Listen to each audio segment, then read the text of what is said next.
have the breakdown of a cave trap forever. Basically, a guy that explored caves and he ended up getting trapped. We're going to see how did he put himself into that predicament, man. Guys, like the video and subscribe, man. Road to 1,000 subs. You already know what to do. Holidays, fun activities. Shout out to the channel. It is called The Fatal Breakdown. Family decided to go caving at Nutty Putty, but they had no idea of the devastating loss their family. Is that how the cave look? This is the fatal breakdown of the Nutty Putty Cave tragedy. John Jones was ready for some family fun when they decided to explore the Nutty Putty Cave in the Utah desert near Salt Lake City. He had not been to this particular cave before, but he I don't want to sound crazy, but I'm pretty sure he's not talking about the UFC fighter John Jones, right? Josh had spent much of their youth caving in a variety of Utah caves. That's a common name. Let me not be dumb. Though his exploring had slowed down in recent years. He had gotten married, had a child, and was currently a medical student at University of Virginia. This made for a busy regular schedule, which left little time for cave exploring. During the Thanksgiving break, he was returning home to relax with family for the holiday.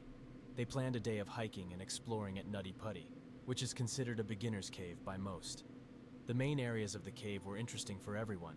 There was the maze room, which had openings and tunnels leading around large boulders. There was a large ramped area called the slide, where the entire room sloped down at a 45-degree angle with a rope to guide you down. This cave system was well mapped in most of the Man, imagine you have to climb. You know, climbing down that rope is probably the easy part, but imagine climbing up after going through these skinny ass holes through a cave. You have to climb up with this rope also. How do you have the arm strength to do that shit? There were also well-known areas that were more challenging, like the birth canal or the aorta crawl. These areas were tight and difficult to pass, so only more experienced cavers would be attempting to squeeze through these passages. Even with the known challenges, people still found themselves stuck in tight. This guy does not look like he has the enough weight size to get through that. Looks like he's a solid 200 plus pounds getting through holes. They were passable for some, but others would find that their shoulders or hips would just not pass, no matter how hard they pulled against the rock. After wedging them, how did he get his head through that? Serious assistance to inch out backwards. Because of these rescues, a new permit-style entry was required, listing 2 experienced cavers per group. Josh had obtained a permit for a group to explore the Tuesday before Thanksgiving, November 24, 2009. John's pregnant wife Emily stayed back at the house with their 1-year-old daughter Lizzie to enjoy a more relaxing evening with the in-laws. Their group of 11 family and friends started off in the main open cave sections. Eventually, John and his brother Josh took 2 friends off to find more challenging tunnels to try. They had heard stories about the birth canal and consulted the map for its location. It was known to be a long, tight passage with a particularly tight squeeze near the end. If you could just get past the narrowest part, there would be a small room at the end to stand up and turn around. Panic-inducing, even for experienced cavers. They spread out to try to find this particular tunnel. John and Josh took the passage on the left, moving through a small tunnel for around 15 feet. It undulated up and down in several elevations over the next 10 feet. There were outcroppings of rocks and tight squeezes that required a caver to twist their body in several orientations. Wow, that rock right there, I know for a fact that little circle right there is not a small fucking rock. These rocks are stones, nigga. Have you ever played Minecraft, nigga? That is a fucking cold stone, nigga. You is not breaking that if you don't have a pickaxe, my guy. Literally, this is Minecraft. If that's the best way I can explain that. Several orientations to get shoulders past. You is not breaking that with hands. Twisting legs so that they bend in the proper direction. It was not a matter of simply pulling your body forcefully through a tight hole. This area was called the corkscrew because the few who had been through it were small and flexible, using all their skills to maneuver slowly through the panic-inducing contortions. After the corkscrew area, the passage angles up for another 5 feet or so. Ooh, that's tough. Down over a rock ledge with a sharp 90-degree bend to the left. Up until now, cavers had used this small area after the corkscrew to turn back on themselves if needed, and head back through the difficult section. 5 years before, a 16-year-old boy named Brock Clark was stuck in this corkscrew. 14 5 feet hours. 7 inches tall and weighed 140 pounds, but Wow. got wedged when he was trying to turn around. It took 14 hours for rescuers to free him. John was in the exact spot where Brock got stuck trying to turn around. Since John was 6 feet tall and 200 pounds, he clearly knew that turning around in this part of the tunnel was not an option for him. He was in a 12-inch high space, with not enough lateral area. Wow, 6 foot tall motherfucker just went through that skinny hole. Ooh, what? Are you kidding me? Pressed body to ball up for a turn. He pushed forward to the ledge area and squeezed over the top of it. It was a tight area to get through, but he thought he could see it open up down below. He sucked in his stomach and pressed himself through the squeeze, pulling forward on the rocks in front of him. He would be moving headfirst in a downwards angle now, but it looked like there was an area ahead to turn around. John didn't know it, but no one else had ever crossed over this ledge before. Oh, he went through it. I thought he didn't pass that. He was in Okay. completely uncharted territory. Despite being in an extremely He can't turn around, though. The only way he can turn around at this point. Okay. It's deeper parts to this cave, though. Despite being Because the only way you can turn around at this point, you have to flip your body around. John kept his cool. He was certain that there would be an opening ahead. All along, he thought he was in some part of the birth canal, where many cavers had felt stuck in the constricting tunnel, but ended up being just fine once they reached the other side.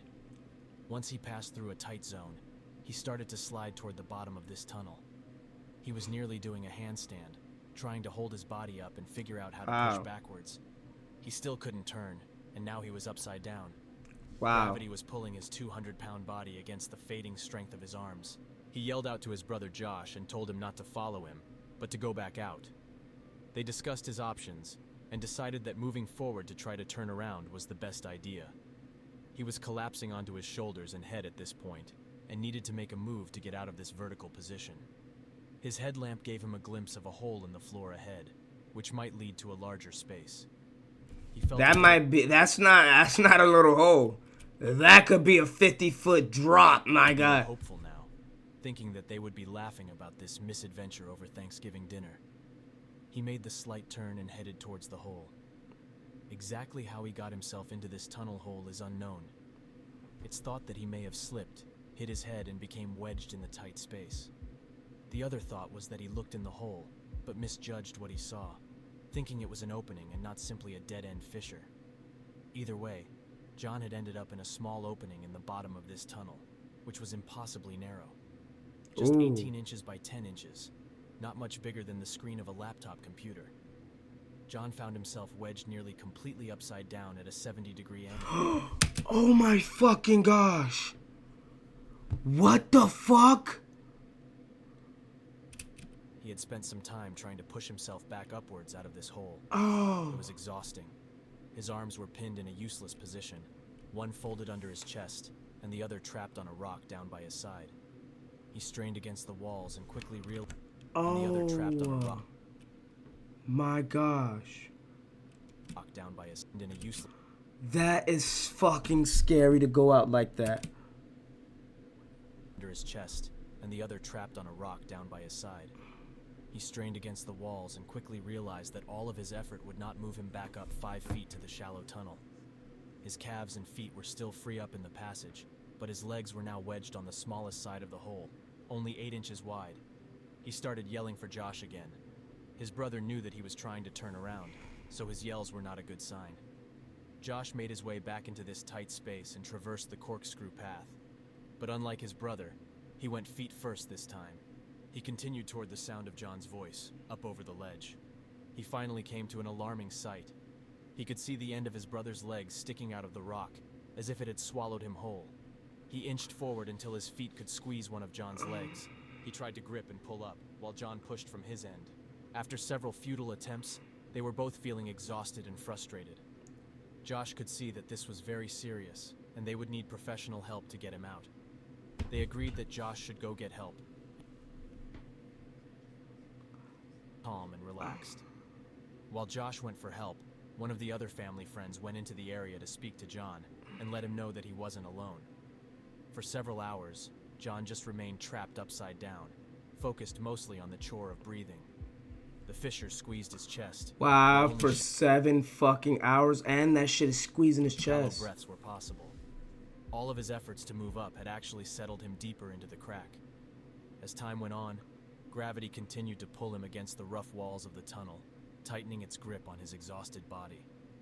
Once help had arrived, the first cave rescuer, Susie Matola, made her way to where John Wow, man, this is fucking crazy, man. So he has help, 12:30 okay. in the morning. He has. John had been upside down for 3 hours. Wow. Susie was just 5 feet 3 inches tall, so working her way through the corkscrew area was much easier for her. Ropes had Wow. been tied to her ankles as a precaution in case she got stuck as well. She checked on how John was doing and let him know that they'd be getting him out. He must have had a small wave of relief, thinking that professional help had arrived and he would soon be free of this trap. Susie tied webbing straps started. Several attempts were made to pull on the ropes to leverage John back up and out of the fissure. There was just too much friction on the ropes to make any effective release on John. He was still pinned, without the use of his arms to fully assist. After attempting a few things and considering many aggressive options, the decision was made to enlist a pulley system in order to help lift John up and out. A pulley had been successfully used when Brock Clark was stuck 5 years before. Even though they had a plan of how to help, this was not an easy location to work in. Each piece of equipment would need to be brought in from the entrance, which took nearly an hour to reach the other side of Corkscrew. The tunnel was extremely tight, and only smaller power tools could be carried in and out. Only one person could be in there to assist at a time, and they would need to be small or wiry to... Wow, you really think about it too, to get the tools in there too, to go back out, to fit another tool in there, that is a fucking process too. effectively move A through the fucking passage. crazy It process. was just not an ideal situation. Each pulley took an extraordinary amount of time to install. During this time, cavers were trying to talk with John, console him and share stories to keep him calm and talking. He was a devout Mormon and spent time praying and singing to seek solace in this unreal situation. John had spent the night upside down and was showing signs of the physical limitations of the body to withstand this position.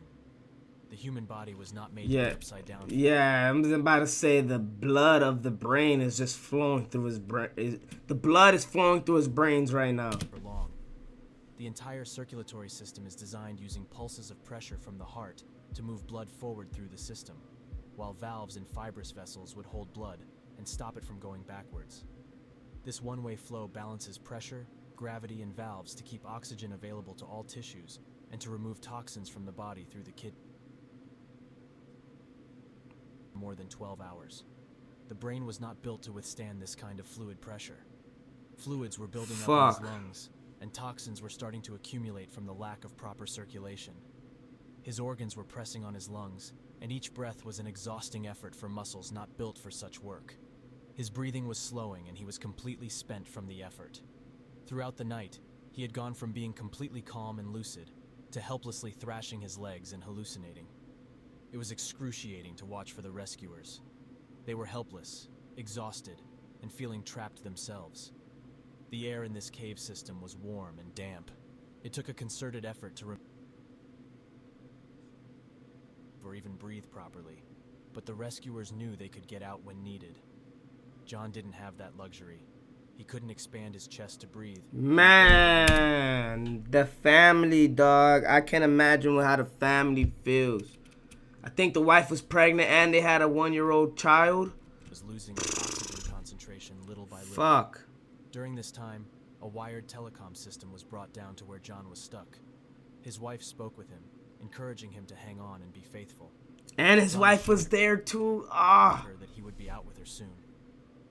It wasn't until 4 o'clock that day that they finally got the pulleys in place to move him. Ryan Schertz was in the tunnel when the system was ready to try. John's body had settled into the narrow side of the opening, so Ryan had to push his legs over as the team pulled from outside. Each heave moved him inch by inch up out of the hole. By this time, John's legs were in excruciating pain. A rope had been tied around his legs for hours as rescuers tried various methods to help him out. How do you get him up from here? How do you get up from here? And had no discernible pulse. Yet each tug had him call out to stop as his nerves were ultra-sensitive at this point. They paused to give him a moment to gather himself, and then tried again. It seemed to be working. John was finally being pulled up out of this hole.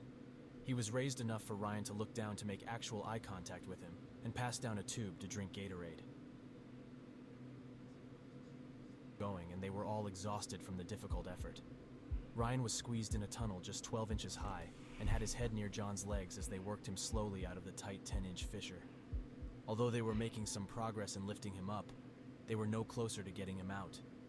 His legs were hitting the low ceiling above his tunnel and twisting. He can't cut his legs off, man. I'll say cut his legs off. Them into the passage was impossible. He had no control over his legs now, after 19 hours upside down. Without his help to delicately bend his knees to the side, they were strongly considering breaking his legs to get him back into the passage, because time was running out for John. Then, in a sudden moment of blinding pain, Ryan blacked out. When he came to, he was bleeding heavily and confused. The rope, holding the pulley to a natural arch section in the cave, broke and whipped the carabiner and pulley directly into Ryan's face. He suffered damage to his face, lip, and tongue, as well as a concussion. He had to get out of there quickly. John was back where he started, completely wedged in the tunnel with the circulation to his arms cut off. Oh, man. And his legs completely dead. He was unable to help free himself in any way. This moment started the final demise of John Jones. After Ryan was checked out in the pit and then sent off to the hospital, his father Dave took his place in the passage with John. It took an hour to re-establish the pulley lines, and Dave tried to tie a rope around John's body, but couldn't get the rope past his wedged torso. All the time Dave was with John, he was not responsive. This entire operation required John's help to effectively rescue him. There was no way to lift his 200-pound, 6-foot frame without him pushing and trying to leverage himself in some way. In Dave's effort to tie up John, he got himself stuck for about 15 minutes. Their desperate effort to help save this man had put both his son and himself in danger. It was a devastating reality. Once he had pushed himself back into the 12-inch tunnel, he was exhausted and had to leave. They should have been called those people that for the pulleys. They should have been called them. That's what I think. Brandon Kowalis took his place and brought in the telecom system so John's family could talk to him. His wife Emily expressed her love and told him to take a break and rest after all of his effort. She still truly believed he would be coming out, but Brandon could see what she could not. John was no longer responsive, and no signs of life could be heard. Over the previous several hours, Ryan reported the gurgling breaths that John was struggling with. Now, there was silence. The rescue team gathered in the pit area inside the cave and discussed the situation. It was determined that a medical professional would need to confirm that he had actually passed. A paramedic was sent into the tight section to confirm what was suspected. At 11:56 on Wednesday, November 25th, John Jones was pronounced dead. The rescue teams worked for 24 hours straight to try to free John, but it was just not possible with his upside-down position. And he just ran out of time. John survived an extraordinary 27 hours in an inverted position, which is 3 times longer than what was predicted as possible. The 6 rescue personnel who actually reached John in that rocky prison were truly heroic. They willfully placed themselves in a portion of the cave that was unmapped with many known risks. They were selfless in their efforts, maintained a calm demeanor, and never gave up on a seemingly impossible rescue. After they determined that recovering the body would be impossible, John was left to rest in the Ed's Push section of the Nutty Putty Tragedy. The entire cave system was closed off with concrete, never to be explored again. A plaque was placed there to commemorate the life of John Jones. Wow, man. Rest in peace to John Jones, man. Shout out to this channel right here, man. What's the name of this channel? Fatal Breakdown, man. They dropped this motherfucking video down to the T, man. Shout out to these guys, man. If you guys like this video, man, you already know what to do, man. Like the video, subscribe. I ain't got to tell you to. You should already know too, man. Road to whatever subs. I don't know what channel I'm posting this. Maybe my other channel, maybe this channel. But road to 100 or road to 1,000 subs. One of the two. It's your boy Fetti Too Sweaty. And I'm out.